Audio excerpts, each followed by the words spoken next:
Morning વિદ્યાર્થી મિત્રો, હવે આ પ્રકરણની સૌથી અંતિમ રીતમાં આપણે આવ્યા છીએ અને આ એવી પદ્ધતિ છે કે જે આપણે ધોરણ 9માં ભણી ગયા હતા. અનંત અને આવૃત દશાંશ નિરૂપણ ધરાવતી સમય સંખ્યાઓનું P/Q સ્વરૂપ મેળવવું.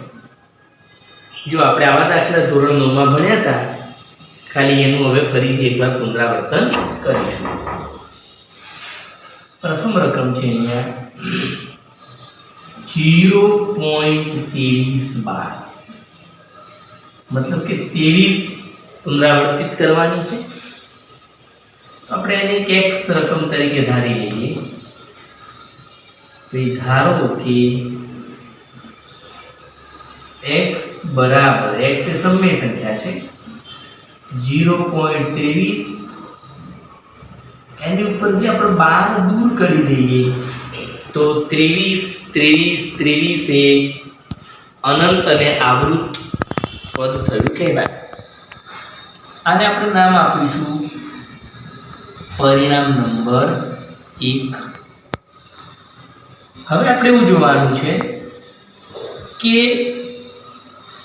પોઈન્ટ પછી પુનરાવર્તિત થતા અંકોની સંખ્યા કેટલી છે. તો જો 2 અંકો 23. એવી રીતે પણ જોવા કે આ 12 નું ચિહ્ન કેટલા અંકો ઉપર છે, 2 અંકો ઉપર. એટલે 2 અંકો ઉપર 12 નું ચિહ્ન હોય તો આપણે એને 10 ની 2 ઘાત ગણવાની, મતલબ કે 100. તો આ રકમને બંને બાજુ 100 વડે ગુણવાની.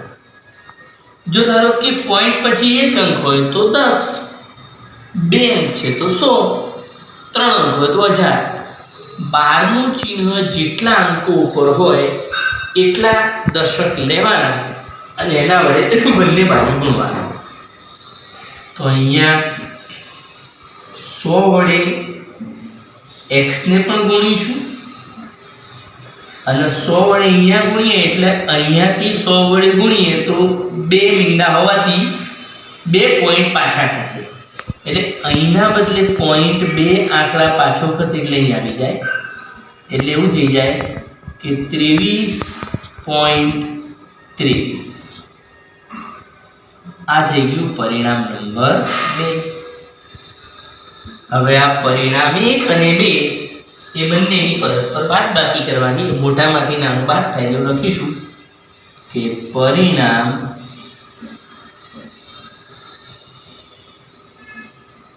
2 માંથી પરિણામ 1 ને બાદ કરતા પરિણામ 2 માંથી પરિણામ 1 બાદ કરો એટલે જુઓ પરિણામ 2 એટલે 100x. તો આટલો ભાગ એટલે ડાબામાંથી ડાબા બાદ થાય અને આટલો ભાગ એટલે જમણામાંથી જમણા બાદ થાય, મતલબ 100x માંથી x બાદ થાય. અને આ તરફ 23.23 માંથી આ બાદ થાય એટલે લખીશું આપણે કે 23.23 અનંત છે એટલે -0.23 અનંત સુધી લખો, એક જ કહેવાય. જેથી પોઈન્ટ પછી 2 આંકડા એટલે 2 આંકડા રાખીએ જેથી આપણને સરખું દેખાય. જો આપણે અહીંયા 23 લઈએ તો પછી અહીંયા 23 આવવાનું જ છે એટલે ન લખીએ તો ચાલશે. 100x માંથી 1x જાય એટલે 99x, 23.23 માંથી 0.23 જાય તો 23 વધે.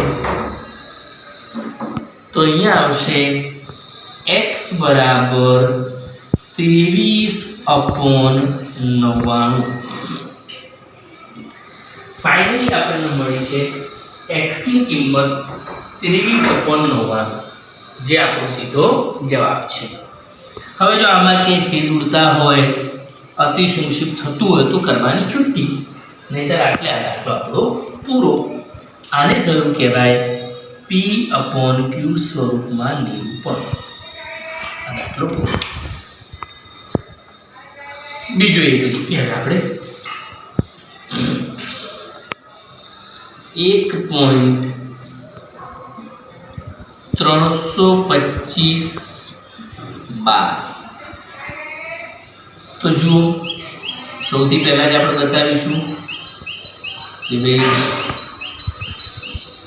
ધારો કે x બરાબર 1.325 એમ અનંત સુધી. આનું નામ પણ આપીશું આપણે પરિણામ નંબર 1.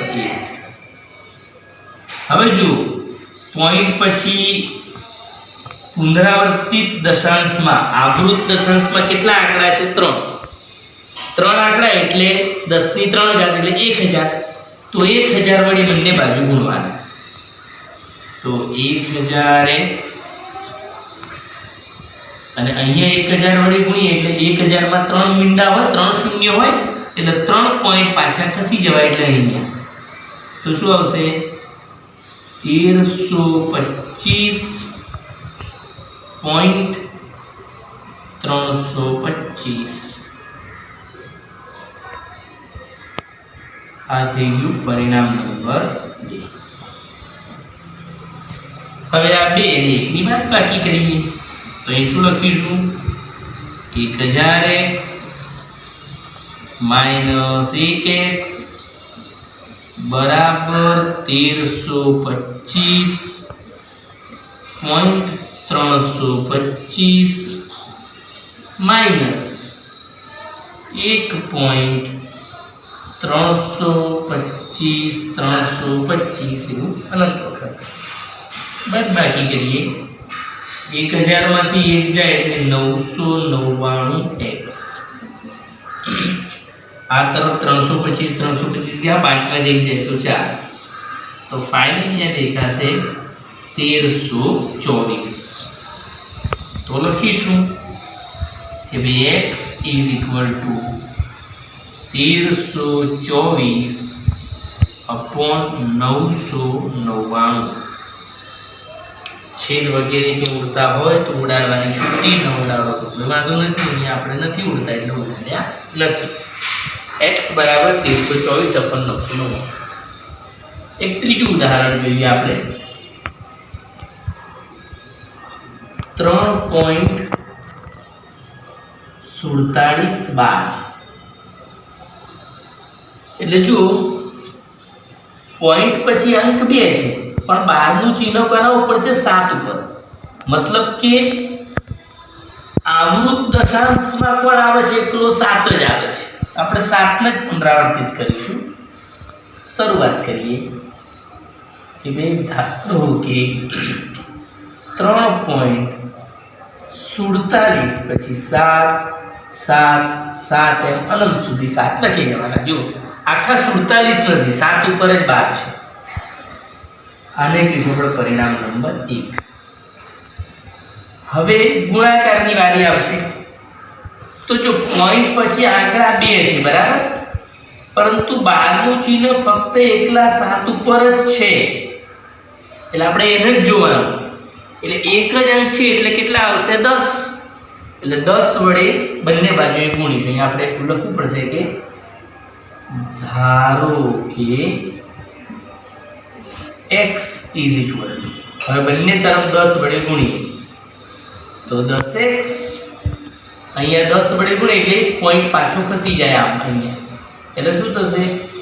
34.777 એમ આગળ વધતું જાય. આ થઈ ગયું પરિણામ 2. પરિણામ 2 માંથી પરિણામ 1 ને બાદ કરીએ તો શું લખીશું? 10x minus x is equal to 34.77 minus 3.4777 એમ શરૂ રહેશે. 10 માંથી 1 જાય તો 9x. આ બાદબાકી ધ્યાનથી અહીંયા શીખીશું. જુઓ 34.77 માઇનસ 3.47 0 3 1 અને 3 31.30 એટલે આપણે એને 31.3 એવું કહી શકીએ. દશાંશ ચિહ્ન દૂર કરીશું એટલે એવું કહેવાશે કે 313/10 અને આ 9 પાછા છેદમાં જાય એટલે અહીંયા ગુણાય એટલે શું કહેવાશે x બરાબર 313/90 છેદ ઉડતા હોય તો ઉડાડવાના અને ન ઉડે તો આવું પણ એક કરી શકાય આપણે આનો મિશ્ર પૂર્ણાંકનો ભાગાકાર કરી શકાય 313/90 તો આપણે આમ 313/90 કરીએ તો 9 તરીને 27 43 વધ્યા તો 3 જે ભાગફળ અહીંયા લખીશું શેષ અહીંયા લખીશું અંશમાં અને ભાજક જે હતું તે તો આવી રીતે દર્શાવી શકાય 3.43/90 આવું ખાસ કરીને 1 માર્કને MCQમાં જ આવતું હોય છે એટલે મેં તમને આ વિગત જણાવી કે આવો જવાબ લખો બંને ચાલે મૂળ પદ્ધતિ આપણને આવડવી જોઈએ આ બધી જ વસ્તુ આપણે ધોરણ 9માં ભણી ગયા હતા એટલે ખાસ આપણે જોવાનું કે કેવી રીતે આપણે છેદમાં લઈએ છીએ તો દરેક બરાબર સમજી લઈએ અનંત અને આવૃત દશાંશ નિરૂપણ ધરાવતી સમય સંખ્યાઓનું P/Q સ્વરૂપ મેળવવું તો દશાંશ ચિહ્ન પછી 12 મતલબ કે અનંત અને આવૃત સંખ્યાઓ જેટલી હોય એટલા 10ના ગુણક લેવા આવૃત સંખ્યા 2 હોય તો 100 આવૃત સંખ્યા 3 હોય તો 1000 આવૃત સંખ્યા 1 હોય તો 10 એટલા વડે બંને બાજુ ગુણવાના અને ત્યારબાદ પરિણામ 2 માંથી 1 ને બાદ કરો એટલે જે મળે તે જવાબ કેટલાક આવા તૈયાર દાખલામાં તો મોઢે પણ કહી શકાય આવા તૈયાર દાખલા હોય કોઈ તો તે મોઢે પણ કહી શકો કે ભાઈ 0.5 બાર તો કોઈ પ્રયત્ન વિના સીધું મોઢે જ કહી શકો કે 5.9 તો આવી રકમ આવે કે 0.3254 બાર 1 માર્ક્સ માટે તો મોઢે સીધું કહી શકીએ કે 32,541/99999 5 4 ને 10 ને 12 ને 15 આનો 3 છેદ ઉડે છે તો ઉડાડવાના જવાબ આધારે કામ કરવાનું પણ મુખ્ય પદ્ધતિ આ પ્રમાણેની છે જે ધ્યાનમાં લેવી તો અહીંયા આ રીતના આપણે અટકાવીશું અને આના બીજા પણ એક બે દાખલા છે હું ગણીને બતાવું છું આ સૌપ્રથમ ધ્યાનથી આને જોઈ લેવું અસ્તુ